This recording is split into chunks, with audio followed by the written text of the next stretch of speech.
Hi hello friends, എല്ലാ കൂട്ടുകാർക്കും നമ്മുടെ ഇന്നത്തെ അടിപൊളി എപ്പിസോഡിലേക്ക് തന്നെ സ്വാഗതം കേട്ടോ. അങ്ങനെ നമ്മുടെ ആ കുട്ടിയാണെന്നുണ്ടെങ്കിൽ ആ ഗുണ്ടകളിൽ ഒരാളെ കൊണ്ടുപോയിട്ട് ആ കുട്ടിയുടെ അപ്പാപ്പന്റെ അടുത്തേക്ക് കൊണ്ടുപോകട്ടെ. അപ്പൊ എന്റെ അച്ഛന്റെ അച്ഛൻ ഒരു വൈദ്യരാണ്, ഞാൻ കൊണ്ടുപോകാന്നിട്ട് ആ കുട്ടി അയാളെ കൂട്ടിക്കൊണ്ട് പോകാണ്. അപ്പൊ ആ കുട്ടിയുടെ ചോദിക്കുന്നുണ്ട് വീട്ടില് എന്താ എന്താ മോളെ കാര്യം ചോദിക്കുമ്പോഴേക്കും അതോ ദേ ഈ അങ്കിളിനെ പാമ്പ് കടി ഏറ്റു അച്ചാച്ച, അതാ ഞാൻ കൊണ്ടുവന്നെന്ന് പറയുമ്പോഴേക്കും എവിടെ നോക്കട്ടെ, ഓ ഉഗ്ര വിഷമുള്ള പാമ്പാണ്, വാ കിടക്ക് എന്ന് പറഞ്ഞിട്ട് വേഗം തന്നെ ആളെ കിടത്തുകയാണ്. ശേഷം കാലിൽ നിന്നിട്ട് കെട്ടി പച്ചമരുന്നൊക്കെ മുകളിൽ വെച്ച് കൊടുക്കുന്നുണ്ട്. അപ്പൊ ഈ ഗുണ്ടകളിൽ ഒരാള് വേറെ മറ്റേ ശരിക്കുള്ള ഗുണ്ടുണ്ടല്ലോ, അയാൾ ചോദിക്കുന്നുണ്ട് അല്ല മറ്റവന് പാമ്പ് കടിയേറ്റവന് എവിടെ പോയടാ, അറിയില്ല ഏമാനെ എന്ന് പറയാണ്. അവൻ ഇത് എവിടെ പോയി, വല്ല ഹോസ്പിറ്റലിൽ പോയടാ, അങ്ങനെ എന്തിനും പോയെങ്കിൽ നമ്മളും കൂടി പിടിക്കപ്പെടുവല്ലാടാ, നമുക്ക് പോയി നോക്കാം ഏമാനെ എന്ന് പറഞ്ഞിട്ട് എല്ലാവരും കൂടി അങ്ങോട്ട് പോവുകയാണ്. ശേഷം ഇവർക്ക് അവിടെ ആ വഴിയിലൊക്കെ ചോദിക്കുമ്പോൾ മനസ്സിലാവുന്നുണ്ട് ഒരു വൈദ്യന്റെ അടുത്താണ് ഇങ്ങനെ പോയെന്നുള്ള കാര്യം. അപ്പൊ തന്നെ ആ ഗുണ്ടകൾ ആ വൈദ്യന്റെ അടുത്തേക്ക് പോവാണ്. വൈദ്യരുടെ അടുത്തേക്ക് പോയിട്ട് അപ്പൊ തന്നെ ആ ഗുണ്ട പറയുന്നുണ്ട്, മെയിൻ ഗുണ്ട ഇങ്ങനെ പറയുന്നുണ്ട്, നീ എന്തിനാടാ ഇങ്ങോട്ടേക്ക് വന്നത്, അത് എന്റെ കാല് കണ്ടില്ലേ, പാമ്പ് കടിയേറ്റു, ഉഗ്രവേഷമുള്ള പാമ്പാണെന്ന വൈദ്യരി പറയണത്. അതൊക്കെ ഞാൻ നോക്കിക്കോളാം, നീ വരാൻ നോക്കി, ഇവിടെ നിന്ന റിസ്ക് ആണ് എന്ന് പറയണം. അപ്പൊ വൈദ്യരി പറയണ്ട, അയ്യോ ഇപ്പൊ ഈ സമയത്ത് ഇയാളെ കൊണ്ടുപോകാൻ പറ്റില്ല, വിഷം ഉള്ളിലേക്ക് തീണ്ടിയിട്ടുണ്ട്, നല്ല രീതിയിൽ വിഷം ഉള്ളിലേക്ക് പടർന്നിട്ടുണ്ട്. ഈ പച്ചമരുന്നൊക്കെ വെച്ച് കുറച്ച് കാര്യങ്ങൾ ചെയ്യാനുണ്ട്, 2 ദിവസം കഴിഞ്ഞ് ഇയാൾക്ക് പുറത്തിറങ്ങാൻ പറ്റില്ല എന്ന് വൈദ്യരി പറയുമ്പോ അതെ ബാക്കിയുള്ള ചികിത്സയൊക്കെ ഞാൻ കൊടുത്തോളാം, നീ ഇങ്ങോട്ട് വാടാ എന്ന് പറഞ്ഞിട്ട് ആ ഗുണ്ട ആ പാമ്പുകടിയേറ്റ് ഗുണ്ടനെ പിടിച്ചോണ്ട് പോകാൻ വേണ്ടി നോക്കുമ്പോഴേക്കും ഈ കുട്ടി ഗുണ്ടയുടെ കയ്യിൽ ആ പാമ്പിന്റെ ചിത്രം കാണുന്നുണ്ട് കേട്ടോ. അപ്പൊ തന്നെ ആ മോളിങ്ങനെ ആലോചിക്കുകയാണ്, ഇതല്ലേ പാറു ചേച്ചി പറഞ്ഞ ആ ഗുണ്ട, അയാൾ ഇതാണോ എന്നിങ്ങനെ ആലോചിക്കുകയാണ്. ശേഷം ആ കുട്ടി അപ്പൊ തന്നെ വേഗം തന്നെ പാറുവിന്റെ അടുത്തേക്ക് ഓടുവാണ്. അതേസമയം പാറു ലക്ഷ്മിയും കൂടി സംസാരിച്ചുകൊണ്ടിരിക്കുകയാട്ടോ. ലക്ഷ്മി പറയണ്ട, മോളെ ഇനിയിപ്പോ നമ്മൾ എന്താ ചെയ്യാ, 24 മണിക്കൂറിൽ തിരുവാഭരണം കൊടുത്തില്ലെന്നുണ്ടെങ്കിൽ നമ്മളെല്ലാവരും കള്ളന്മാരായിട്ട് കാണത്തില്ലേ, അച്ഛന്റെ അവസ്ഥയാണ് സഹിക്കാൻ പറ്റത്, അച്ഛനെ വല്ലാത്ത വിഷമാവുന്നുണ്ടെന്ന് പറയുമ്പോൾ എന്ത് ചെയ്യണം ചേച്ചി, 24 മണിക്കൂറിൽ ആ കള്ളനെ പിടിക്കാൻ പറ്റുമെന്ന് എനിക്ക് തോന്നുന്നില്ല. ഞാൻ പോലീസുകാർക്ക് സഹായിച്ചപ്പോ അവര് പറഞ്ഞു കള്ളനെ പിടിച്ചാലും കള്ളന്മാര് തിരുവാഭരണം എവിടെയാ വെച്ചെന്നുള്ള സത്യം ഒന്നും പറയാൻ ചാൻസ് ഇല്ലെന്നാ പറഞ്ഞത്. ഇനിയിപ്പോ നമ്മൾ എന്ത് ചെയ്യും മോളെ എന്ന് ലക്ഷ്മി ചോദിക്കുമ്പോ ഇനി നമുക്ക് ഒരു കാര്യം മാത്രമേ ചേച്ചി ചെയ്യാനുള്ളൂ, അതെന്താ, നമ്മുടെ മാനം അഭിമാനം എല്ലാം രുദ്രന്റെ മുമ്പിൽ അടിയറവ് വെക്കാം. അങ്ങനെയാണെന്നുണ്ടെങ്കിൽ അയാളായിരിക്കും ഇതിന് പിന്നിൽ, എന്തായാലും നമ്മൾ ഇതിന്ന് രക്ഷപ്പെടുത്തുന്ന കാര്യത്തിൽ ഒരു സംശയമില്ല. പക്ഷെ നമ്മുടെ അഭിമാനവും മാനം അതോടുകൂടി പോകും. അയ്യോ മോളെ, അതൊന്നും നമ്മുടെ അച്ഛനെ സഹിക്കാൻ പറ്റില്ല, എനിക്കും സഹിക്കാൻ പറ്റുന്ന കാര്യമല്ല ചേച്ചി. പക്ഷെ ദേവിയുടെ തിരുവാഭരണം അത് ദേവിക്ക് തിരിച്ചു കിട്ടിയേ പറ്റൂ. ലക്ഷ്മി പറയുന്നുണ്ട്, ഒരിക്കലും ആ തിരുവാഭരണം ഇവിടെ നാട് വിട്ടു പോവില്ല മോളെ, ശക്തിയുള്ള ദേവിയാ, ഒരിക്കലും ആ തിരുവാഭരണം എടുത്ത ആൾക്കാരെ ദേവി വെറുതെ വിടത്തില്ല എന്നിങ്ങനെ പറയാണ്. അപ്പോഴേക്കും ആ കുട്ടി അങ്ങോട്ടേക്ക് വരുന്നുണ്ട് കേട്ടോ.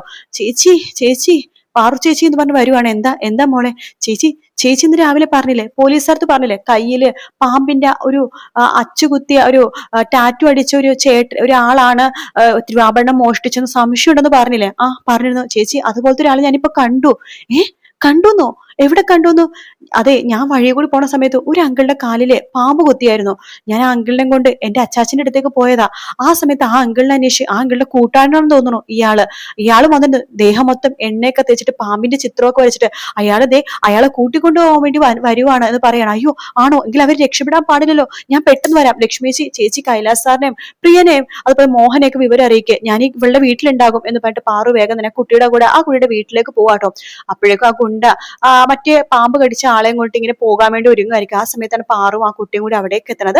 ആ കുട്ടി പറയേണ്ടത്, ചേച്ചി അതല്ലേ ചേച്ചി കണ്ട ആള് എന്ന് പറഞ്ഞ് ചൂണ്ടിക്കാണിക്കുമ്പോഴേക്കും പാറു പറഞ്ഞത്, അതെ ഇയാളെ തന്നെയാ ഞാൻ കണ്ടത്, അതെ ഇയാള് തന്നെയാ തിരുവാഭരണം മോഷ്ടിച്ചത്, അയാൾ പോകുവാണല്ലോ ചേച്ചി. കൈലാസ് സാറും പ്രിയഞ്ചേട്ടനൊന്നും ഇതുവരെ വന്നില്ലല്ലോ, അവര് വരാൻ സമയം എടുക്കുമായിരിക്കും, അവരും കള്ളൻ അന്വേഷിച്ച് പോയതാണല്ലോ മോളെ, നമുക്ക് ഇവര് വിടാൻ പാടില്ല, വാ എന്ന് പറയാണ്. അല്ലെങ്കിൽ നീ പോയിക്കോ. ഇല്ല ചേച്ചി, ഞാനും ചേച്ചിയുടെ കൂടെ നിൽക്കാം. വേണ്ട മോളെ, റിസ്ക് ആണ്, മോള് പോയിക്കോ. ഇല്ല പാറു ചേച്ചി ഒറ്റയ്ക്ക് പോയിടാൻ ഞാൻ സമ്മതിക്കില്ല, ഞാനും കൂടി വരാം എന്ന് പറഞ്ഞിട്ട് ആ കുട്ടിയും കൂടി പാറുവിന്റെ കൂടെ പോവാനായിട്ട് ഇവര് ഒളിച്ചും പാത്തും ഈ കള്ളന്മാരുടെ പുറകെ പോവാട്ടോ. അപ്പൊ ഈ കള്ളന്മാർ എവിടെയാ പോണെന്ന് പാറും ആ കുട്ടിയും കൂടി ഇങ്ങനെ പോയി കണ്ടുപിടിക്കാൻ നോക്കുമ്പോ ഇവരാ പോയിരിക്കുന്നത് ആ തിരുവാഭരണം കുഴിച്ചിട്ട സ്ഥലം ഉണ്ടല്ലോ, ആ സ്ഥലത്തേക്കാണ് പോയിരിക്കുന്നത്. അങ്ങനെ പാറും ആ കുട്ടിയും കൂടി ഒരു വാഴത്തോപ്പിന്റെ സൈഡിൽ കൂടി ഇങ്ങനെ ഒളിഞ്ഞു നോക്കുമ്പോ ഈ കള്ളന്മാര് ആ വാഴത്തോപ്പിന്റെ ആ ഒരു സൈഡിൽ നിന്ന് എന്തൊക്കെയോ ചകഞ്ഞെടുക്കുന്നുണ്ട്. ഇതെന്താ ഈ ചകഞ്ഞെടുക്കണതെന്നാ കൊട്ടി ചോദിക്കുമ്പോ മിണ്ടല്ലേ നമുക്ക് നോക്കാം എന്ന് പറയാണ്. ശേഷം മണ്ണ് വാരി ഒരു കലം എടുക്കുകയാണ് അവര്. ആ കലത്തിൽ എന്തായിരിക്കും എന്നിങ്ങനെ പാറു ഇങ്ങനെ ആലോചിക്കുമ്പോ ആ കള്ളം തുറക്കാണ്. ആ കലത്തിനുള്ളിൽ കൈയിട്ടിട്ട് എടുക്കുന്നത് തിരുവാഭരണം ആട്ടോ. അത് കാണുമ്പോഴേക്കും പാർവതി ഞെട്ടിപ്പോവാണ്. ഈശ്വര, ഭഗവതിയുടെ തിരുവാഭരണമല്ലേ ഈ കാണുന്നത്. അതെ നമുക്ക് മിണ്ടണ്ട, അവർ കുഴിച്ചിട്ടിട്ട് ആ വഴി തന്നെ പോകും, നമുക്കത് എങ്ങനെയെങ്കിലും അവിടുന്ന് കൈക്കലാക്കാം. പാറു പറയുന്നുണ്ട്, എന്തായാലും തിരുവാഭരണം കുഴിച്ചിട്ട സ്ഥലം നമുക്ക് മനസ്സിലായല്ലോ. ഇനി എങ്ങനെയെങ്കിലും ഇത് കൈലാസ് സാറിനെയും അതുപോലെ തന്നെ പ്രിയൻചേട്ടനെ പോലീസിനെയൊക്കെ അറിയിച്ച് എല്ലാവരുമായിട്ട് ഒരുമിച്ച് നട്ട് ഈ തിരുവാഭരണം കൈയോടെ പിടിക്കാം. അപ്പൊ ആ കള്ളന്മാരി രക്ഷപ്പെട്ടു പോയില്ലേ ചേച്ചി? നമ്മൾക്കൊറ്റക്ക് എന്ത് ചെയ്യാൻ പറ്റും? കള്ളന്മാരെന്തായാലും ഇവിടെ തന്നെ കാണും. മിക്കവാറും ഇതെല്ലാം അയാളുടെ പ്ലാൻ ആയിരിക്കും, ആ രുദ്രപ്രതാപന്റെ. അത് തീർച്ചയായിട്ടും അയാളുടെ പ്ലാൻ തന്നെയായിരിക്കും ചേച്ചി. ഇവര് പാമ്പ് കടിയേറ്റ് വന്ന സമയത്ത് ഏതൊരു സാറിനെ കുറിച്ച് പറയണ്ടായിരുന്നു. സാറ് പറഞ്ഞിട്ടാണ് അങ്ങനെ ചെയ്തത്, സാറ് പറഞ്ഞിട്ടാണ് ഇങ്ങനെ ചെയ്തത്. മിക്കവാറും അത് ആ രുദ്രൻ തന്നെ ആയിരിക്കും. അതെ, അങ്ങനെയാണെങ്കിൽ ഈ കള്ളന്മാരെ മാത്രം പിടിച്ചിട്ട് കാര്യമില്ലല്ലോ മോളെ, രുദ്രനെയും കൂടി പിടിക്കണ്ടേ? ഈ നാട്ടിൽ നിന്നിട്ട് സ്വന്തം ദേവിയുടെ തിരുവാഭരണം തന്നെ മോഷ്ടിക്കാന്ന് വെച്ചാൽ അയാളുടെ അച്ഛന്റെ സ്വഭാവമല്ലേ കാണിച്ചത്? അത് ഈ നാട്ടുകാർക്ക് നമ്മൾ മനസ്സിലാക്കി കൊടുക്കണം. അതെ, അത് വേണം ചേച്ചി എന്ന് മോളും പറയാണ്. അപ്പോഴേക്കും പാർവതിയും ആ കുട്ടിയും കൂടെ അവിടെ നിന്ന് പോണ സമയത്ത് വേഗം തന്നെ കൈലാസും പ്രിയനും മോഹനനും സൗന്ദര്യം എല്ലാവരും ജയന്തിയൊക്കെ അങ്ങോട്ടേക്ക് വരുന്നുണ്ട്. എന്താ പാറു, ആ കുട്ടി അയാളെ കണ്ടു എന്ന് പറഞ്ഞല്ലോ, സത്യമാണോ? സത്യമാണ്. ഇവളുടെ വീട്ടിൽ പാമ്പ് കടിയിട്ട അതിലൊരു ഗുണ്ട വന്നിട്ടുണ്ടായിരുന്നത്. എന്നിട്ട് അയാൾ പോയോ? അതെ, അയാൾക്ക് ചികിത്സ വേണമെന്നാ പറഞ്ഞത്. പക്ഷെ ആ ഗുണ്ടയുണ്ടല്ലോ, പാമ്പിന്റെ ഒരു പടം കയ്യിൽ ഇങ്ങനെ വരച്ച ഒരു ഗുണ്ട, അയാളെയും കൂട്ടിക്കൊണ്ട് പോയെന്നാ പറഞ്ഞത്. എന്നിട്ട് അവര് രക്ഷപ്പെട്ടോ? എങ്ങനെ രക്ഷപ്പെടാനാ? അവരൊരു 5-6 പേരുണ്ട്, എനിക്ക് പിടിച്ചു നിൽക്കാൻ സാധിക്കുമല്ലോ. അവരുടെ പുറകെ ഞാനും ഇവളും കൂടി പോയിരുന്നു. എന്നിട്ട് അവിടെ പോയിട്ട് അവര് എവിടെയാണ് തിരുവാഭരണം ഒളിപ്പിച്ചു വെച്ചേക്കുന്നുള്ള സത്യം ഞങ്ങൾ മനസ്സിലാക്കി. സത്യമാണോ? നിങ്ങൾക്കത് മനസ്സിലായോ? മനസ്സിലായി. അവരെവിടെയാ ഒളിപ്പിച്ചത് ഞങ്ങൾ ക്ലിയർ ആയിട്ട് കണ്ടു. എങ്കിൽ പേടിക്കാൻ ഒന്നുമില്ല. പക്ഷെ അതിപ്പോ നമ്മൾ അവിടെ നിന്ന് എടുത്തു കഴിഞ്ഞാൽ പാറു, നീയും നിന്റെ അച്ഛനും ആ തിരുവാഭരണം അവിടെ ഒളിപ്പിച്ചു വെച്ച് നിങ്ങൾ തന്നെയാണ് അത് എടുത്തതെന്നായിരിക്കും നാട്ടുകാരും അതുപോലെ തന്നെ ഈ രുദ്രപ്രതാപനൊക്കെ പറഞ്ഞുണ്ടാക്കാൻ പോകുന്നത്. അതുകൊണ്ട് ആ കള്ളന്മാര് തന്നെ അത് എടുക്കുന്നത് നമുക്ക് കണ്ടേ പറ്റൂ. അതുകൊണ്ട് നമുക്ക് എല്ലാവരെയും വിളിച്ച് ഈ കാര്യം കാണിക്കണം, കണ്ണുകൊണ്ട് കാണിക്കണം, ഇവരാണ് ഈ തിരുവാഭരണം എടുത്തതെന്ന്.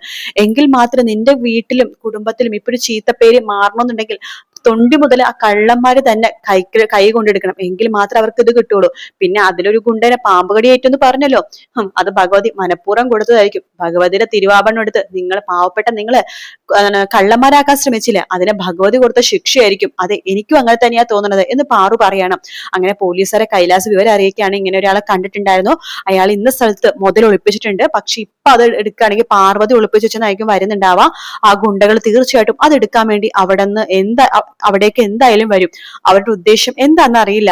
മിക്കവാറും പാർവതിനെയും കുടുംബത്തിനെയും കള്ളന്മാരാക്കാൻ വേണ്ടി അവരുടെ വീട്ടിലെങ്ങനെ കുഴിച്ചിടാനായിരിക്കും അവരുടെ ഉദ്ദേശം.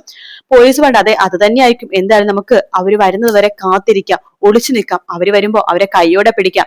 പിന്നെ അവർ ഇതൊക്കെ ചെയ്യിപ്പിച്ചത് എന്തായാലും അവരിങ്ങനെ തിരുവാഭരണം മോഷ്ടിച്ചിട്ടുണ്ട്, അവർ കുഴിച്ചിട്ടുണ്ടെങ്കിൽ ആരോ പറഞ്ഞിട്ടാണ് അതൊക്കെ ചെയ്യിപ്പിച്ചിട്ടുണ്ടാവുക. അല്ലാന്നുണ്ടെങ്കിൽ അവർ ആ തിരുവാഭരണം കൊണ്ട് നാട് വിട്ടാനെ. പക്ഷെ തിരുവാഭരണം കൊണ്ട് അവർ നാട് വിട്ടില്ല, അവർ അവിടെ തന്നെ ചുറ്റിക്കറങ്ങി നടക്കുന്നുണ്ട്. അപ്പൊ അതിനർത്ഥം വേറെ ആരോ എന്തോ ഉദ്ദേശത്തിന് അവരത് ഏൽപ്പിച്ചതാണ്. അപ്പൊ ആ കള്ളത്തരം നമുക്ക് കണ്ടുപിടിച്ചേ പറ്റൂ എന്ന് പോലീസ് പറയാണ്. അപ്പൊ ശരിയാ സാറേ, അത് ശരിയാന്ന് കൈലാസം പറയണ്ട. അങ്ങനെ കള്ളന്മാരെ കൈയോടെ പിടിക്കാൻ പോകുന്ന ഭാഗമാണ് നമ്മൾ ഇന്നത്തെ എപ്പിസോഡിൽ കാണാൻ വേണ്ടി പോകുന്നത് കേട്ടോ. അപ്പോൾ ഈ വീഡിയോ ഇഷ്ടപ്പെടുകയാണെന്നുണ്ടെങ്കിൽ ലൈക്ക് ചെയ്യാനും സബ്സ്ക്രൈബ് ചെയ്യാനും കമന്റ് ചെയ്യാനും മറക്കല്ലേ. മറ്റൊരു വീഡിയോ കാണാം friends. Take care, bye bye.